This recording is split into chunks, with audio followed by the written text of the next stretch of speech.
வணக்கம். நான் உங்கள் மோகனா. 31/8/2025 ஞாயிற்றுக்கிழமை தினத்தந்தி. வாங்க செய்திக்குள்ளார போகலாம். திருப்பூர் ஆகஸ்ட் 31 நாயனார் நாகேந்திரன் தாக்கு. விஜய் அவர்கள் பேசுவது எல்லாம் பக்குவம் இல்லாத வார்த்தைகள்தான். தாவேகா தலைவர் விஜய் அவர்கள் பேசுவது எல்லாம் பக்குவமில்லாத வார்த்தைகள் என்று நாயனார் நாகேந்திரன் கூறினார். திருப்பூரில் பா ஜனதா மாநில தலைவர் நாயனார் நாகேந்திரன் நிருபர்களிடம் கூறியதாவது: அமெரிக்கா வரி விதிப்பு பிரச்சனையில் இந்தியாவின் ஏற்றுமதியாளர்களுக்கும் உற்பத்தியாளர்களுக்கும் பாதிப்பு ஏற்பட்டு நெருக்கடியான சூழ்நிலை ஏற்படும் நேரத்தில் எதிர்க்கட்சிகள் ஆளுங்கட்சியுடன் உறுதுணையாக இருந்து உதவி செய்ய வேண்டுமே தவிர அரசியல் செய்து குளிர்காயக்கூடாது. முதலமைச்சர் அவர்கள் மனு கொடுத்தால் அவை குப்பைக்கு போகும் என்பதை வைகை ஆற்றில் மனுக்கள் கண்டெடுக்கப்பட்டதற்கு சான்றாகும். விஜய் அவர்கள் உள்பட யாருடைய சுற்றுப்பயணமும் தேசிய ஜனநாயக கூட்டணி வெற்றியை பாதிக்காது. இங்கு யார் வேண்டுமென்றாலும் கட்சி தொடங்கலாம், கவுன்சிலர் ஆகலாம், எம்எல்ஏ ஆகலாம். நான் அவரை தோற்கடிப்பேன், இவர் எனக்கு எதிரி என்று பேசுவதெல்லாம் பக்குவமில்லாம வார்த்தைகள் தான். உலகின் மிக பெரிய கட்சி பா ஜனதா இங்கு ஒரு மாநாட்டை மட்டும் போட்டுவிட்டு இவர் எனது எதிரி என்று சொன்னால் எப்படி ஏற்றுக்கொள்ள முடியும்? தேர்தலுக்கு இன்னும் 8 மாதம் உள்ள நிலையில் நிறைய கட்சிகள் எங்கள் கூட்டணியில் வந்து சேரும். திருப்பூரில் சொத்து வரி அதிகமாக உள்ளது, மின்கட்டணம் உயர்த்தப்பட்டுள்ளது. இந்த சூழ்நிலையிலும் ஏற்றுமதியாளர்களுக்கு சொத்து வரி மின்கட்டணம் கிடையாது என்று முதலமைச்சர் கூறியிருக்கலாம். இதை விடுத்து போராட்டம் என்றால் எப்படி ஏற்க முடியும்? மாநில அரசு திருப்பூர் ஏற்றுமதியாளர்களுக்காக என்ன அறிவித்துள்ளது என்பதை தெரிவிக்க வேண்டும். இவ்வாறு நாயனார் நாகேந்திரன் அவர்கள் கூறினார்.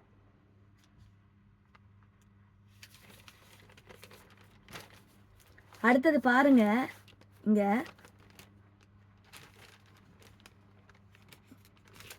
பாருங்க.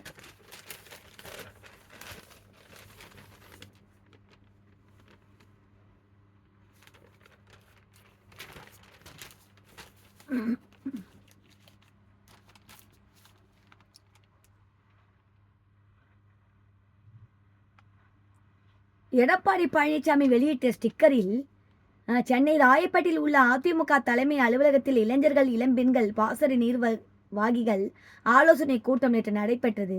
இந்த கூட்டத்தில் அதிமுக பொதுச் செயலர் எடப்பாடி பழனிசாமி அவர்கள் கலந்து கொண்டார். அதிமுக சார்பில் நம் தலைமுறைக்கான தலைவர் எடப்பாடியை என்ற தலைப்பியல் தயார் செய்யப்பட்டிருந்த புத்தகத்தை இளைஞர்கள், இளம்பெண்கள், பாசறை நிர்வாகிகளுக்கு எடப்பாடி பழனிசாமி அவர்கள் வழங்கினார். இளைஞர்கள், இளம்பெண்கள், பாசறை நிர்வாகிகள் ஏற்பாடு செய்திருந்த எல்லாம் இரட்டை இலை உள்ளம் எல்லாம் எடப்பாடியார் என்ற ஸ்டிக்கரை வெளியிட்டு அதனை அனைத்து இடங்களிலும் விளம்பரம் படுத்துமாறு அறிவுறுத்தல்களை வழங்கினார். மேலும் அவர் அதிமுக மாணவரணி சார்பில் உரிமை குரல் எனும் பெயரில் தமிழகம் முழுவதும் நடைபெற்ற இளம் பேச்சாளர்களுக்கான பயிற்சி முகாமில் தேர்ந்தெடுக்கப்பட்ட இளம் பேச்சாளர்கள் மற்றும் பங்கேற்றவர்களுக்கான சான்றிதழ்களையும் வழங்கினார். இந்த கூட்டத்தில் முன்னாள் அமைச்சர்கள் கேபி முனுசாமி, நத்தம் விஸ்வநாதன், திண்டுக்கல் சீனிவாசன், எஸ்பி வேலுமணி, அதிமுக இளைஞர்கள், இளம்பெண்கள், பாசறை செயலாளர்கள் டாக்டர் பரமசிவம், திமுக மாணவர் அணி செயலாளர் சிங்கை ஜி ராமச்சந்திரன் உள்ளிட்டோர் கலந்து கொண்டனர். அப்புறம் பாருங்க,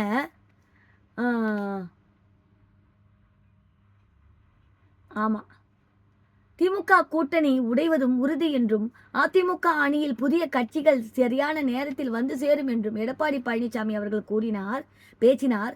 அதிமுக மாவட்ட செயலாளர்கள் கூட்டம் சென்னை ராயப்பேட்டையில் உள்ள கட்சி தலைமை அலுவலகத்தில் நேற்று நடந்தது. எடப்பாடி பழனிசாமி அவர்கள் தலைமை தாங்கி பேசினார். இந்த கூட்டத்தில் பூத் கமிட்டி ஏற்பாடுகள் 4வது கட்டமாக மதுரையில் தொடங்க உள்ள மக்களை காப்போம், தமிழகத்தை மீட்போம் என்ற பிரசார பயணம், தேர்தலுக்கான ஆயத்த பணிகள், கூட்டணி விவரம் ஆகியவை குறித்து விரிவாக்கம் விவாதிக்கப்பட்டது. இந்த கூட்டத்தில் எடப்பாடி பழனிசாமி அவர்கள் பேசியதாவது: சட்டசபை தேர்தலுக்கு இன்னும் 7 மாதங்களே உள்ளது. திமுக ஆட்சி கட்டிலில் இருந்து அகற்ற காட்சி கட்டிலில் இருந்து அகற்றி அதிமுகவை அமர வைக்க மக்கள் முடிவு செய்து விட்டார்கள்.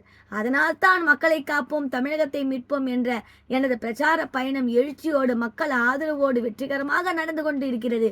எனவே இந்த பிரச்சாரத்திற்கு இடையூறு ஏற்படுத்த திமுக ஆம்புலன்ஸ் விடுவது போன்ற சிறு பிள்ளைத்தனமான செயல்களில் ஈடுபடுகின்றது. திமுகவின் இந்த தடை கற்களை எல்லாம் மக்கள் துணையோடு நாம் படிக்கற்களாக மாற்றுவோம். திமுகவின் நிர்வாக திறனற்ற ஆட்சியால் தமிழக அரசை செயல்பாடு இல்லாமல் இருக்கிறது. அவர்கள் மக்களுக்கு அளித்த வாக்குறுதிகள் எதையும் நிறைவேற்றவில்லை. அனைத்து துறைகளிலும் அவர்களது தோல்விதான் ஏற்பாடு செய்கிறது.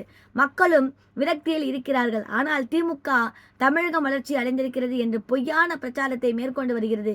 தேர்தல் நெருங்க நெருங்க அவர்களது பொய் பரப்புகள் அதிகமாக இருக்கும். அதை நாம் முறியடிக்க வேண்டும். திமுக கூட்டணி பலவீனமாக இருக்கிறது. திமுகவின் மக்கள் விரோத செயல்களை அவர்களது கூட்டணி கட்சியினரை விரும்பவில்லை. எனவே அதில் உள்ள சில கட்சிகள் வெளியேறுவது உறுதி. அவர்கள் சரியான நேரத்தில் திமுகவை விட்டு வெளியேறுவார்கள். பூனைக்குட்டி வெளியே வந்தே தீரும். நேற்று காலை நிகழ்ச்சியில் மத்திய மந்திரி நிர்மலா சீதாராமன் அவர்கள் கூட சில தகவல்களை என்னிடம் பகிர்ந்து கொண்டார். அது எல்லாம் நமக்கு சாதகமான நிகழ்வுகளாம். நமது கூட்டணியில் இன்னும் சில கட்சிகள் வரும். சரியான நேரத்தில் அவர்கள் வருவார்கள். அதற்கான நேரம் எல்லாம் குறிக்கப்பட்டு விட்டது. நீங்கள் மற்றும் மக்கள் விரும்பும் கூட்டணி நாம் தான். பலமான கூட்டணி மற்றும் வெற்றி கூட்டணி 2026 அமையப் போவது அதிமுக ஆட்சிதான். எனவே மாவட்ட செயலாளர்கள் நம்பிக்கையோடு மகிழ்ச்சியோடு கலை பணியில் ஈடுபடுங்கள். இவ்வாறு அவர் பேசினார். இத்துடன் இந்த செய்தி அறிக்கை முடிவடைகிறது. மேலும் வேறொரு செய்தியுடன் நான் உங்களை சந்திக்கிறேன். அதுவரை உங்களிடம் இருந்து விடைபெறுவது உங்கள் மோகனா. நன்றி, வணக்கம்.